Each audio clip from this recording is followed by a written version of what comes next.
Bonjour, c'est Dominique. Alors, je vous reviens, on continue. Alors, j'ai terminé, j'ai maté les deux côtés. Alors, attention quand vous matez, il faut vous placer vraiment la page dans le sens qu'il faut.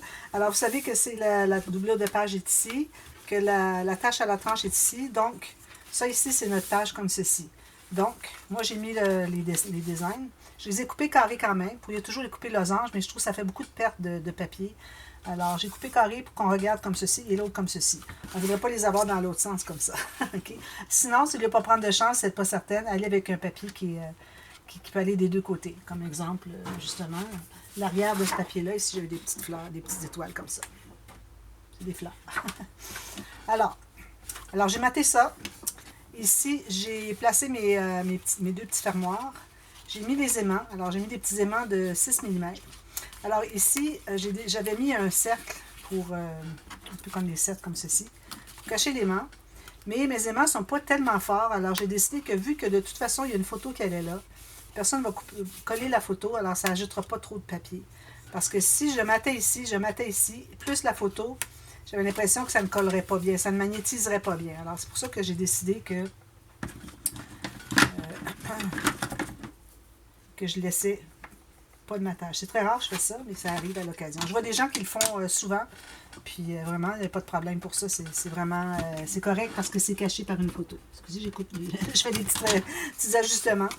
Alors ici, vous allez trouver peut-être que c'est pas mal épais. Alors moi, ça fait beaucoup de tension. C'est très épais. Alors si vous voulez, vous pouvez soit utiliser du papier plus mince, alors du 176 grammes. Peut-être ne pas faire ça. Moi, je ne l'avais pas fait dans l'autre album. Je n'avais pas ajouté ces rabats-là. Et puis aussi, mater que ceci. Et puis, de toute façon, ok, quand même qu'on a un gousset ici de j'ai 6 mm. Comme vous voyez ici, c'est la carte ici qui va être le fermoir. Si je vais faire ça ici. Alors, c'est la carte qui est le fermoir. Donc, quand même, ça voudrait faire beaucoup de tension. C'est le ruban ici qui va faire que, ben, la carte, c'est la carte, mais c'est la carte qui est derrière, c'est le ruban qui est derrière la carte qui va faire le fermoir. Donc, moi, si j'ai un ruban ici, derrière la carte, puis que ça vient fermer ici, ben ça va fermer là où est-ce qu'il faut. Alors, c'est pas un problème. Il faut dire que peut-être le fait que je l'ai mis aussi bas, ça va peut-être faire un peu de tension ici. Mais bon, ça va aller, limite. Quand même que je le mets plus haut, ça ne va pas donner plus de tension. Alors, ça va être attaché ici, ici. Ça va, ça peut aller. Quand tout va être maté ici, ça va être bien droit, alors ça devrait bien aller. Alors, j'ai préparé, alors j'ai mon papier, comme je vous disais, moi je le fais dans du papier uni de couleur. Alors, j'ai mon petit 1 mm tout le tour, à peu près. Peut-être pas tout à fait. Si vous voulez, vous le mater sur du papier comme ceci, couleur. Ensuite, vous le faites avec du papier blanc. Moi, j'avais fait directement sur du papier blanc. Et j'aime mieux vraiment avoir une couleur autre. Alors, j'ai ce papier ici, puis j'ai une bande de collage. Alors, ce que je vais faire, avant, il faut que je trouve mon ruban. Alors, je pense que je vais prendre la petite ficelle comme ceci. J'en avais déjà un morceau de coupé. Je ne le vois pas. Donc, je vais prendre la ficelle comme ceci. 2 bonnes longueurs. Même que je vais prendre, c'est ça, avec la longueur ici que j'ai complète. Je pense que ça va être parfait. Oui, ça va être parfait. Donc, je vais la plier en deux, exactement. Je vais commencer par faire un petit nœud. Parce que c'est de la ficelle qui se défait. Il y a un petit fil métallique à l'intérieur. Puis, ça prend vraiment un petit nœud pour pas que ça s'effiloche tout au complet. Puis, je vais couper plus près du nœud. Vous pouvez laisser plus long si vous voulez. Donc, je l'ai plié en deux.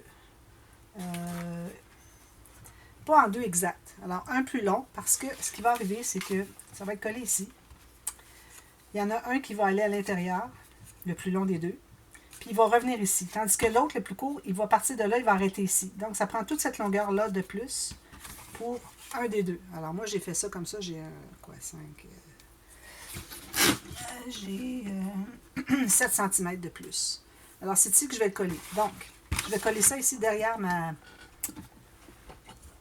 petite carte, finalement. Alors là, il faut savoir à quel endroit vous allez la mettre. Alors, il faut que la ficelle arrive bien droite ici. Alors, on ne voudrait pas avoir une ficelle qui arrive ici et qui vient attacher ici. Il faut vraiment que ça soit vis-à-vis. Puis moi, je veux que ma carte ne soit pas tout à fait en bas parce que ça va me donner des occasions de faire des bandes des incrustations. D'accord? Alors, ici aussi, je vais en avoir. Donc, moi, je vais la mettre comme ceci. Puis, alors là, je vais me faire une marque approximativement où est-ce que je veux l'avoir.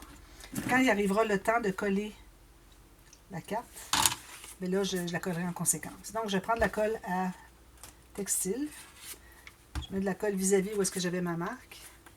Puis, je vais mettre ma ficelle comme ceci, en U. Je la laisse sécher un petit peu. Là, je vais remettre de la colle par-dessus. Regardez des deux côtés. Là où est-ce qu'on l'a collé et puis là où est-ce que ça va coller sur la page. Alors là, il faut, une fois qu'on avait bien stabilisé, il faut mettre de la colle à papier. Je m'assure d'avoir suffisamment de colle ici, sur la fibre, parce qu'il faut l'avoir des deux côtés. Ensuite, je vais peut-être étendre ça ici un petit peu, je trouve que c'est mal placé. Alors là, je vais me placer pour que ma ficelle arrive vis-à-vis le trou ici. Alors moi, je lui avais dit que je me gardais un petit peu d'espace là, un petit peu d'espace en bas. Ça arrive exactement où est-ce que c'est que mon trou est. Donc, peut-être le descendre un tout petit peu. Je me garde l'espace ici, je me garde l'espace ici, mettre des incrustations. Puis, ça va être comme ceci. Donc là, on va tout presser ça. Vous laissez bien sécher avant de tirer sur la ficelle, sinon il faut tout recommencer. Alors ma ficelle, je vais presser. Je vais aller à l'intérieur ici, presser davantage. Ensuite, il va me rester à mater un espace comme j'ai fait ici. Alors, ici, je vais mater par-dessus. Probablement en blanc, ce serait une bonne occasion. Ou peut-être en design. Puis un autre papier ici. Puis ensuite, je mets des papiers autour, tout ça. Bon, je trouve des idées pour faire quelque chose de joli. Une petite bordure en haut, certainement. Alors ça, c'est fait. Donc, je voudrais laisser encore un petit peu plus. Alors, ce qu'on va faire, c'est qu'on va placer la carte ici. On aurait pu le faire avant, mais bon, ça reste que c'est correct.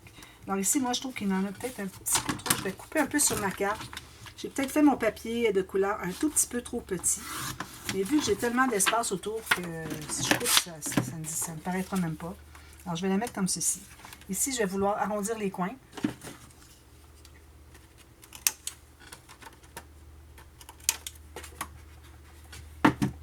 Alors, je vais faire la même chose sur ma carte, ici et ici. Alors là, la carte, pour qu'on puisse mettre une carte ici à l'intérieur, comme ça, vous voyez. Alors, il faut qu'on crée un bombé. Ça veut dire que la carte qu'on va mettre par-dessus, il ne faut pas qu'elle soit collée à plat. Alors, ce qu'on fait, c'est qu'on met la colle en U. Alors, vous calculez les deux côtés et la base. Vous gardez, puis vous mettez de la colle en U. Si j'en ai trop, je vais répartir un petit peu plus loin. Comme ça, en U. Il faut que vous soyez certaine qu'il y en a suffisamment, mais pas trop. Okay. Là, je vais me prendre un morceau de cartonnette. Une chute de cartonnette. Alors là, vous allez la placer pour que vous ayez tout votre 1 mm tout le tour. Parfait. Puis, tout de suite, vous allez aller dessous la carte, mais pas dessous le rabat. Okay? Entre la carte et le rabat. Puis, vous mettez un morceau de cartonnette comme ceci. Là, vous allez presser tout le tour. Sur là où est-ce que vous avez mis de la colle, qui est le U. Alors ça, c'est une façon pour quand vous voulez optimiser vos pochettes pour, en plus d'avoir une pochette ou un rabat, en plus d'avoir l'espace photo ici, vous ajoutez sous votre petite carte un espace pour mettre une petite carte. C'est certain que la carte va être beaucoup plus petite parce qu'on est collé en U tout le tour, donc c'est pas comme quand on a des bandes de collage de chaque côté qu'on a tout accès à toute la largeur. Alors ici, vu qu'on a de la colle qui vient jusqu'ici, ici, donc votre carte va être un petit peu plus petite que l'espace que vous avez en haut. Alors vous attendez quelques minutes, comme vous voyez, je continue comme ça. Puis à un moment donné, bien, ça va être assez fixé, qui fait que vous pouvez l'enlever. Là, bien, vous allez prendre une petite chute comme ça peut-être. Ici. C'est un petit peu trop large. Je vais en enlever un tout petit peu, ou je vais prendre une autre chute un peu plus petite. Ça, c'est toutes des belles chutes pour faire des...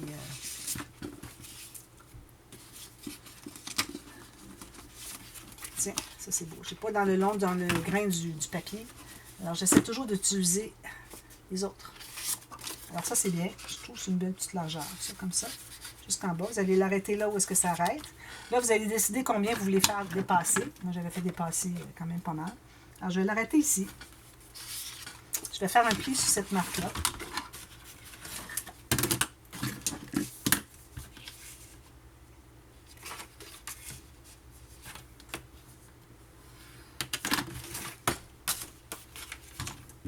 Ma marque. Je plie en deux. C'était vraiment au centre parce que je suis exactement au centre. Alors ça, c'est plié. Puis, vous allez arrondir les coins. Bien important d'arrondir les coins parce que là, vous avez mis la colle en U, qui fait que peut-être dans le coin ici, la colle a débordé un petit peu. Qui fait que, ben là, à cause qu'on est plus petit, ça ne dérange pas, mais quand vous entrez dans une pochette comme ça, il faut vraiment arrondir les coins pour que ça se rende jusqu'au fond, puis que vous évitiez les amas de colle dans les coins. Mais là, on a quand même un bon centimètre de tout le tour qui n'est pas collé, donc ça ne dérange pas de ne pas avoir les coins arrondis. Mais moi, je les arrondis de toute façon, en tout temps. Mais quand vous avez une carte, une pochette, comme exemple, quand on va calculer les cartes qui vont entrer dans la pochette, ici, dans la doublure de page. Alors, c'est bien important d'arrondir les coins pour que quand on entre, que les coins, des amas de colle qu'il y a dans les coins ne vont pas déranger pour rendre la carte au fond.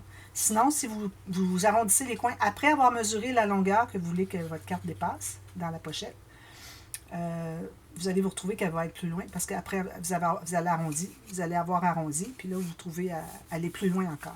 Mais ici, c'est pas le cas. J'aurais pas dû en parler, mais bon, ça va. Je me dis en même temps, c'est un petit truc pour ceux qui ne le savaient pas. Alors, ça, c'est ici. Donc, moi, je vais certainement mettre quelque chose qui arrive tout juste ici, une bordure. Ensuite, une petite bande de papier. Alors, comme vous voyez, ici, j'ai des... ben ça, c'est une bordure que j'avais au total. Je l'ai tout simplement mise là. C'était dans mes chutes. J'avais j'avais tout utilisé dans ma collection. Il me restait presque plus de papier. Puis ici, ben, vu que j'avais... qu'est-ce que j'avais ici? Je ne sais pas pourquoi j'ai noté ça. Je sais pas. Ah, pour que quand on l'ouvre, alors quand on ouvre ici, ben on n'a pas juste du blanc. On a quelque chose de joli derrière. Alors, il faut mater aussi derrière ici quelque chose de joli. Papier uni, des bordures, des petites incrustations, toutes sortes de choses. Puis, vous allez voir ensuite, alors là, ça doit être assez bien collé. Alors, je prends le plus long des deux ficelles. Je vais entrer ici. Là, ça va être beaucoup plus solide, ça, quand vous allez avoir maté des deux côtés. Alors, comme je vous avais dit tout à l'heure, comment mater, allez voir, celles qui n'ont pas compris. Alors là, je fais une boucle, tout simplement. Comme ceci. Avec tous les décors ici, ça va être très, très joli. Alors voilà. Alors, comme je vous dis, ça fait une page très épaisse, mais du fait qu'on a ce fermoir, ça tombait bien. Parce que, avec la ficelle, ça nous donne beaucoup de marge de manœuvre. Puis si vous voulez, même, vous pouvez ajouter un pli ici au centre. Là, il est déjà installé, mais avant de l'installer, vous pouvez faire un pli ici. Ça fait comme un rouleau. Il va aller plus loin encore. Surtout qu'on est du côté tranche.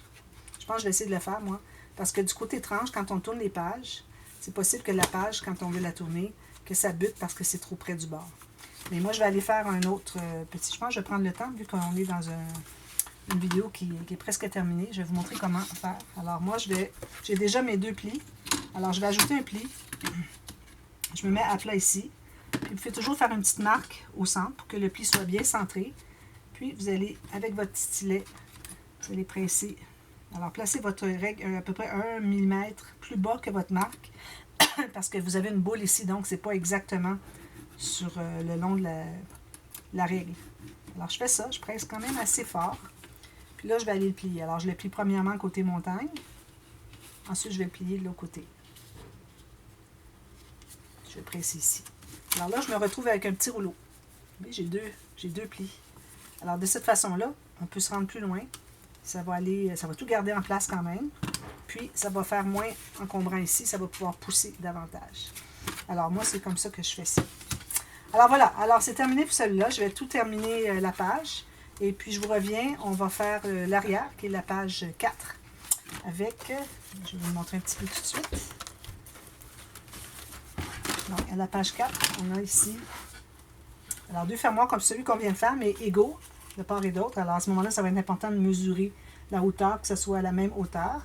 Ici, j'ai un espace en serre, mais bon, idéalement, on aimerait mieux l'avoir en bas parce que, pour que les choses restent en bas. Mais ça va rester en serre. Regardez, si je mets quelque chose, un petit papier ici, ça reste en serre, ça va jamais tomber. Bon, j'ai de la colle partout ici. Alors, c'est important de voir que si vous voulez l'avoir en haut ou en bas, dépendamment de ce que vous avez comme motif, regardez, ça reste là, ça ne tombera jamais.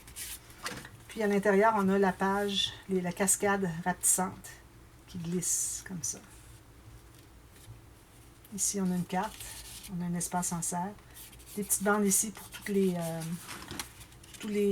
goussets des bandes, des cartes qu'on a qui flippent. ça, c'est le dessus de la page. Ensuite, on ouvre le rabat qui est en bas. Lui, on peut le refermer, il est inclus ici. Ensuite, on a ceci. Deux petits rabats ici. Puis, on a un espace en serre ici. Plus une carte ici, une carte ici. Ça en fait beaucoup, hein? Alors, voilà. Alors, on va faire ça ensemble demain. Et puis, si on voit que... Un petit peu que je ferme tout ça comme il faut, là. OK, lui, c'est la carte qui entre à l'intérieur dans un gousset en triangle. Alors, vous allez apprendre plusieurs choses si vous n'avez pas déjà appris.